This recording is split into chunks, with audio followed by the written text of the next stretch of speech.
Hello friends, myself Neetu Yadav. Welcome to my YouTube channel Mathpedia. I am here to solve your all RBSC and NCERT related maths queries. If you like this video, then please subscribe my channel and press the bell icon. And please like, comment and share the video. तो चलिए friends, आज का हमारा topic start करते हैं कक्षा 10 से chapter 3 बहुपद। बहुपद के बारे में आप कक्षा 9 में भी पढ़ चुके हैं। जनरली से थोड़ी सी इन्फॉर्मेशन ले लेते हैं बहुपद के शून्यक के बारे में। किसी भी बहुपद को शून्य के बराबर रखने पर चर का जो मान प्राप्त होता है वही बहुपद का शून्यक कहलाता है। बहुपद की जितनी घात होती है उतने ही बहुपद के शून्यक प्राप्त होते हैं। यहाँ हमें पढ़ना है द्विघात बहुपद के बारे में। द्विघात बहुपद के दो शून्यक होते हैं। द्विघात बहुपद को generally ax² plus bx plus c की फॉर्म में लिखा जाता है। मान लिया कोई द्विघात बहुपद fx equal to ax² plus bx plus c है। माना इसके दो शून्यक हम मान लेते हैं अल्फा व बीटा। तो इन शून्यकों का योग, यहाँ a b c आप समझ पा रहे हैं। a है x² का गुणांक, b है x का गुणांक और c है अचर पद। a b c तीनों संख्या हैं। तो इन शून्यकों का योग हम कैसे ज्ञात करें बिना शून्यक ज्ञात किए? उसके लिए हमारे पास सूत्र है alpha plus beta equal to minus B upon A. और शून्यकों का गुणा ज्ञात करने के लिए हमारे पास सूत्र है C upon A. Alpha into beta equal to C upon A. चलिए फ्रेंड्स, स्टार्ट करते हैं अपनी एक्सरसाइज 3.1, जिसका पहला प्रश्न है निम्न द्विघात बहुपदों के शून्यक ज्ञात कीजिए और शून्यकों तथा गुणांकों के बीच संबंध की सत्यता की जाँच कीजिए।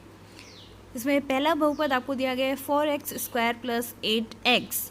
ये एक बहुपद दिया गया है, इसके आपको पहले शून्य ज्ञात करने हैं। शून्य ज्ञात करने के लिए जैसा कि आप जानते हैं बहुपद को आपको शून्य के बराबर रखना है। 4x आपने इसमें से कॉमन लिया, सिंपली इसका गुणनखंड करेंगे, कॉमन लेंगे। 4x² में से 4x कॉमन लिया बचा x, 8x में से 4x कॉमन लिया बचा 2 इक्वल टू 0। दो अलग अलग गुणनखंड जो हमें प्राप्त हुए हैं उनको अलग अलग 0 के बराबर रखने पर इस बहुपद के दोनों शून्यक प्राप्त होंगे, क्योंकि ये एक द्विघात बहुपद है। 4x equal to 0 means x equal to 0 and इधर x plus 2 equal to 0 it means x equal to -2। यानी इस बहुपद के दो शून्यक x बराबर 0 और x बराबर -2 प्राप्त हो गए हैं। इन शून्यकों का योग 0 प्लस -2 इक्वल टू -2 और इन शून्यकों का अगर हम गुणा ज्ञात करें 0 इंटू -2 इक्वल टू 0। इस दिए गए बहुपद में a b c के मान आप फाइंड कर सकते हैं। a का मान आपको बताया गया था x² का गुणांक होता है, तो यहाँ पर a का मान है 4। b का मान होता है x का गुणांक, तो b का मान हो गया 8। c होता है अचर पद। इस बहुपद में अचर पद नहीं दिया गया है, इसलिए c का मान होगा 0। अभी आपने सूत्र पढ़ा कि शून्यकों का योग किस प्रकार ज्ञात कर रहे हैं, माइनस बी अपॉन ए। सूत्र लगाइए, सूत्र में b और a का मान रखिए। b का मान है 8, a का मान है 4, तो सिंपली हो गया -8/4 बराबर -2। इसी प्रकार शून्यकों का गुणा के लिए हमारे पास सूत्र है c अपॉन ए। c अचर पद 0/a का मान है 4, तो शून्यकों का गुणा आया 0। तो द्विघात बहुपद से हमने जो दो शून्यक प्राप्त किए थे उनको हमने डायरेक्ट जोड़ा तो भी योग -2 आया। सूत्र से हमने शून्यकों का योग ज्ञात किया तो भी योग -2 आया। शून्यकों को डायरेक्ट गुणा किया तो हमारा गुणा आया 0। सूत्र से हमने गुणा फाइंड किया तो भी गुणा आया 0। इससे आप क्या समझ सकते हैं कि किसी बहुपद के शून्य ज्ञात किए बिना भी उन शून्यकों का योग और गुणा ज्ञात किया जा सकता है। तो चलिए दोस्तों, इसी का सेकंड क्वेश्चन हम देख लेते हैं। 4x² minus 4x plus 1। इस द्विघात बहुपद के पहले आपको शून्य ज्ञात करने हैं। शून्य ज्ञात करने की विधि आप जानते हैं, गुणनखंड विधि। x के गुणांक -4,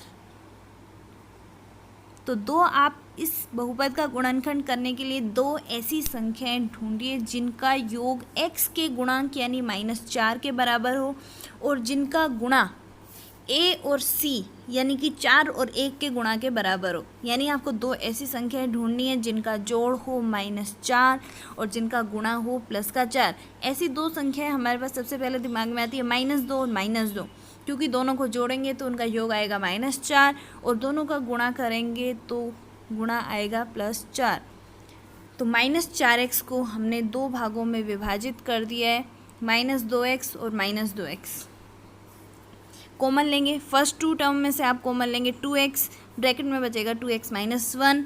सेकेंड टू टर्म्स में है -2x प्लस 1, तो हम माइनस कॉमन लेंगे, माइनस जैसे ही कॉमन लेते हैं ब्रैकेट के अंदर का चिन्ह बदल जाता है, इसलिए ब्रैकेट में बचेगा 2x माइनस 1।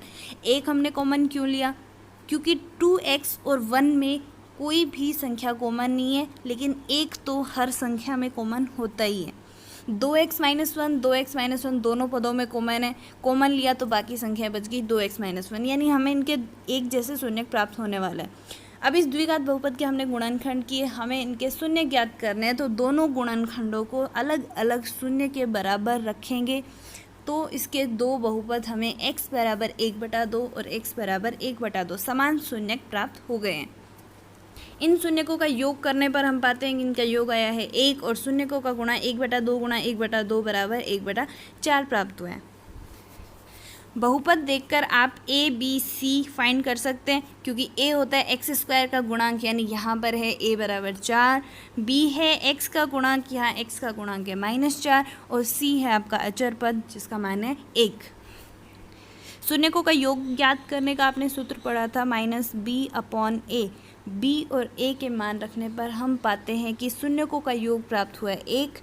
शून्यकों के गुणा का सूत्र c/a, इसमें c और a का मान रखने पर हम पाते हैं शून्यकों का गुणा 1/4, जो कि गुणनखंड द्वारा प्राप्त हुए शून्यकों के योग और गुणा के बराबर है। तो चलिए दोस्तों, अब मिलते हैं नेक्स्ट वीडियो में। उम्मीद करती हूँ आपको ये वीडियो पसंद आया होगा। अगर वीडियो पसंद आए तो लाइक कर दीजिए, मेरे चैनल को सब्सक्राइब कीजिए। उम्मीद करती हूँ कि आप क्वेश्चन 1 के बाकी बचे सभी क्वेश्चंस कर लेंगे। अगर नहीं कर पा रहे हैं तो आप मुझे कमेंट बॉक्स में लिखिए, मैं अलग सी वीडियो बना के वही क्वेश्चन आपको समझाने की कोशिश करूँगी। मिलते हैं नेक्स्ट वीडियो में, तब तक के लिए टाटा।